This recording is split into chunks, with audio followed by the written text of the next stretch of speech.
بسم اللہ الرحمن الرحیم. محترم ناظرین، گفتگو ہو رہی ہے کہ کیا امامت و خلافت کے مسئلے پر اسلام میں نص ہے یا نص موجود نہیں ہے. نص یعنی بیان ہدایت واضحہ من اللہ و من الرسول صلی اللہ علیہ وآلہ وسلم، اس کو کہتے ہیں نص. ٹھیک ہے، تو یہاں پر دو مکتب فکر، مکتب فکر شیعہ، مکتب فکر حقہ اہل بیت طاہرین علیہم الصلاۃ والسلام کے اسلام ایک بے نقص دین ہے. اسلام کے تمام احکام حکمت پہ مبتنی ہے، اور اسلام کے احکام ہر مسئلے پر ہے، بالخصوص اہم مسائل پر جیسے مسئلہ امامت و خلافت پر. دوسری جانب فرقہ عمریہ، ان کا عقیدہ مسئلہ امامت و خلافت پہ اتنا گٹھیا ہے، اتنا باطل ہے، اتنا جھوٹ ہے کہ یہ اس کو اپنے عوام کے تک بیان کرنے سے کتراتے ہیں.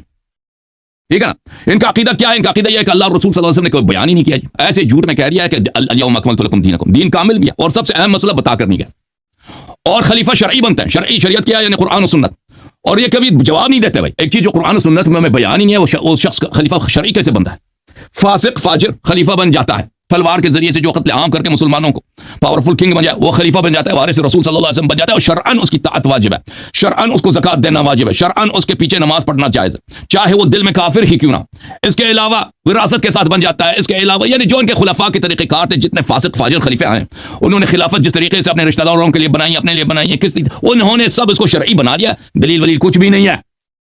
اور یہ عقیدہ اتنا گٹھیا ہے، عقل کے اتنے خلاف ہے کہ واضح طور پر قرآن سنت کے خلاف ہے. ملاحظہ کریں، کتاب ہے. اب اس کا مطلب یہ نہیں ہے کہ میں ائمہ اثنا عشر علیہ السلام کے نصوص پہ بات نہیں کرنا چاہوں، بات کرنا چاہوں گا، لیکن دونوں مسئلے پہ بات ہوگی انشاءاللہ تبارک و تعالی. نصوص ائمہ طاہرین علیہم الصلوۃ والسلام کہ رسول صلی اللہ علیہ وسلم نے فرمایا کہ میرے بعد 12 امام آئیں گے، 12 امام کے نام یہ ہوں گے، یہ ہوں گے، یہ ہوں گے، رسول، اور قیامت تک یہ سب رسول صلی اللہ علیہ وسلم نے بتایا ہے. یہ ہمارا عقیدہ ہے. اور دین میں کوئی خامی، کوئی کمی نہیں ہے. خامی اگر کمی ہے تو ان لوگوں نے کمی بنائی ہے جنہوں نے بچڑے کو اللہ کی جگہ اس کے سامنے عبادت کرا دی. سامری، اس امت کے سامریوں نے.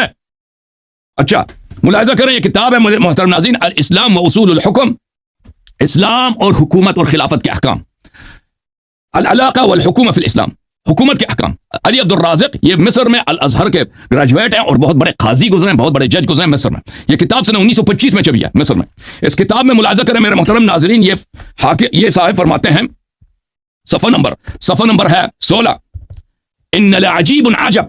ان کا عقیدہ دیکھیں، کہتے ہیں یہ عجیب ہے، ان تاخذ بیدیک القرآن الکریم، کہ قرآن الکریم کو اپنے ہاتھ سے اٹھاؤ، وتراجع النظر فيما بینہ بین فاتحتی وسورۃ الناس، قرآن میں سورہ فاتحہ سے سین والناس تک تلاوت کرو، فترى فيه تصریف کل مثل، اس قرآن میں تم ہر مثال پاؤ گے. ٹھیک ہے نا، فلان فلان ہر چیز چھوٹے بڑے کا مثال پاؤ گے، لیکن لا تجد فيه ذکرا لتلك الامامۃ العامہ والخلافہ. لیکن عجیب ہے کہ اس میں امامت و خلافت نہیں ہے. سبحان اللہ یا سبحان اللہ.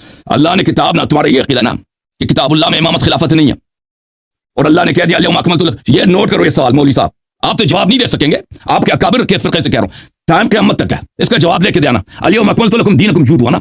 آپ کا نظریہ امامت میں کفر ہے. شیخ صاحب میری طرف دیکھو، آپ کا نظریہ، آپ نے اہل بیت علیہ السلام کو چھوڑا، خلفاء کے دامن پکڑا آپ نے، امامت آپ کا کفر ہے. اچھا پھر کیا کہتا ہے؟ لیس القرآن وحدہ هو الذی اہمل تلک الخلافہ ولم یتصد لها. صرف قرآن نہیں ہے کہ خلافت کو محمل غیر مذکور چھوڑا ہے، بل السنت کالقرآن ایضا. سنت یہی ہے، سنت میں بھی ان کا عقیدہ یہی ہے. ان کا عقیدہ یہ ہے کہ سنت میں بھی کچھ بھی نہیں ہے مسئلہ امامت و خلافت پر. اس سے بڑھ کر دین سے خیانت کہ سب کو پتہ ہے کہ مسئلہ امامت و خلافت سب سے اہم چیز ہے، لیکن یہ بھی غیر مذکور ہے. اچھا، قد ترکتها ولم تتعرض لها، امامت و خلافت کو بالکل چھوڑ دیا ہے، اس پہ کوئی تعرض نہیں کیا کہ امام کون ہوگا، خلیفہ کون ہوگا، میرے بعد کس کی اتباع کرنی ہے، امام بنانے کا طریقہ کار کیا ہے، اجماع شورا اس کے طریقے، کچھ بھی نہیں بتایا جی.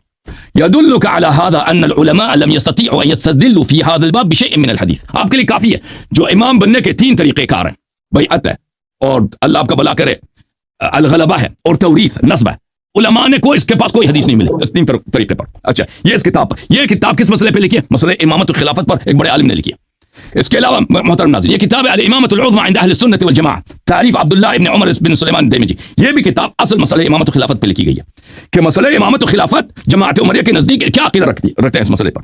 یہاں پہ آتے ہیں صفحہ نمبر 125 پر، طرق انعقاد الامامہ، کیسے کوئی شخص امام بنتا ہے. عند النظر الى نصوص الکتاب والسنہ، جب ہم کتاب و سنت کی طرف جاتے ہیں کہ نصوص میں کوئی شخص امام کون ہے، کون امام بنتا ہے نبی صلی اللہ علیہ وسلم کے بعد.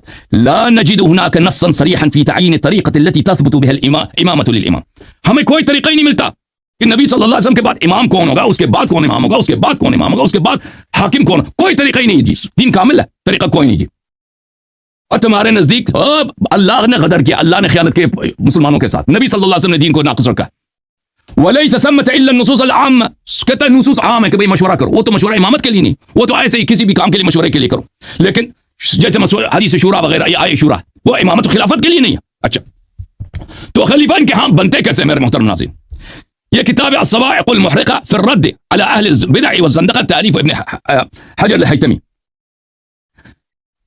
چاپ مکتبۃ فیاض. یہاں پہ ملاحظہ کریں صفحہ نمبر 57 میں، الامامۃ اما تثبت اما بنص من الامام على استخلاف واحد من اہلها.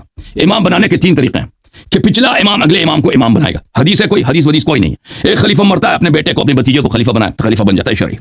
واما بعقدها من اهل الحل والعقد لمن عقدت له من اهله، یا کہ اہل حل و عقد میں سے ایک شخص بھی کسی کے ساتھ بیعت کرے وہ بھی خلیفہ بن جاتا ہے. اس کی کوئی حدیث ہے؟ کوئی کچھ بھی نہیں، ایسے ہی شرعی بن جاتا ہے. شریعت اپنے سے بناتے جاتے ہیں. خلفاء نے خلافتیں بنائیں غیر شرعی طریقے سے، اہل بیت علیہ السلام کا حق غصب کیا. ان لوگوں نے نبی صلی اللہ علیہ وسلم کی احادیث کو، قرآن کی آیات کو مسئلہ امامت و خلافت پر اس کو شریعت نہیں بنایا. ان لوگوں نے فاجر فاسق خلفاء کی سنن کو شریعت بنایا، عقیدہ بنایا. کما سیاتی واما بغیر ذلك. اور اس کے بعد ایک تیسرا طریقہ بھی ہے کہ اس سے امام بنتا ہے. وہ کون سا ہے؟ وہ مار ڈار کے ذریعے، قتل کے ذریعے. یہ کتاب ہے کتاب البیان فی مذہب الامام الشافعی، تالیف یحیی بن مبارک، المجلد الثانی عشر. یہاں پر صفحہ نمبر 10 ہے، الامامۃ لا تنعقد الا بان يستخلفه الامام الذي كان قبله. امام کیسے بنتا ہے؟ پچھلے والا خلیفہ کسی کو اپنا جانشین بنا کے بنائے. وبان لم يكن هناك امام فيقهر الناس بالغلبه، یا یہ کہ کوئی اور آدمی آ جائے امام کو قتل کرے، یا کوئی امام ہی نہ وہ خود کہتے میں امام بنتا ہوں، جو میری مخالفت کرے اس کو قتل کرتا ہوں، میں امام بنتا ہوں. او بان يعقد له الامامۃ اهل الحل والعقد، اور یا اس کے لیے کوئی بیعت کرتا ہے، اہل الحل والعقد بیعت کرے. وقال القاضي ابو الفتوح نے فرمایا لا ينعقد بعقد واحد من اهل الحل والعقد. ایک شخص اہل حل و عقد میں سے کسی قبیلے کا سردار ہو، جنرل ہو، فوج یا کوئی بڑا آدمی ہو، کسی کے ساتھ بیعت کرے کہ تو خلیفہ ہے، خلیفہ امیر المومنین بن گیا جی، خلیفہ بن گیا، طاعت واجب ہے، مخالفت حرام ہے، چاہے وہ کتنے ہی فاسق ہی ہو. اچھا اس کے علاوہ میرے محترم ناظرین، ان کے ہاں خلیفہ جتنا فاسق ہو، فاجر ہو، اس کی طاعت واجب ہے بالاجماع. یہ کتاب ہے سبحان اللہ، عجیب عقائد اس قوم کے عجیب عقائد ہیں. دوسروں کی تو تکفیر کرتے ہیں، سبحان اللہ، اپنے عقیدہ کفریہ کو مسئلہ امامت پہ آپ نے بھولا نہیں ہے. وہ سبحان اللہ، شیخ تم کس بات کا دفاع کرو گے؟ مجھے پتہ ہے کہ تم بھاگ جاؤ گے، ایک بھی اشکال کا جواب نہیں دے گا یہ شیخ، ایک سوال کے بھی جواب نہیں دے گا یہ شخص، کیونکہ اس کے اکابر کے پاس جواب نہیں ہے. یہ کتاب ہے صحیح مسلم، یا سبحان اللہ، صحیح مسلم چاپ دار الفکر، کتاب الامارہ، حدیث نمبر ہے 4678. شیخ صاحب جواب دینا اس کا. یکون بعدی ائمۃ لا یہتدون بہدای، میرے بعد جو خلفاء آئیں گے، آپ کے ائمہ آئیں گے، میری ہدایت پہ نہیں ہوں گے. ولا یستنون بسنتی، میرے سنت پہ بھی نہیں ہوں گے. وسیقوم فیہم رجال قلوبہم قلوب الشیاطین فی جثمان انس. وہ خلفاء ایسے ہوں گے، آپ کے خلفاء ایسے ہوں گے کہ انسان کے روپ میں شیطان آئیں گے، انسان کے روپ، جو شیعوں کا عقیدہ بالکل آئیں گے. اچھا ہم کیا کریں؟ کہتے ہیں اسی شیطان کی طاعت کرو جی. تسمع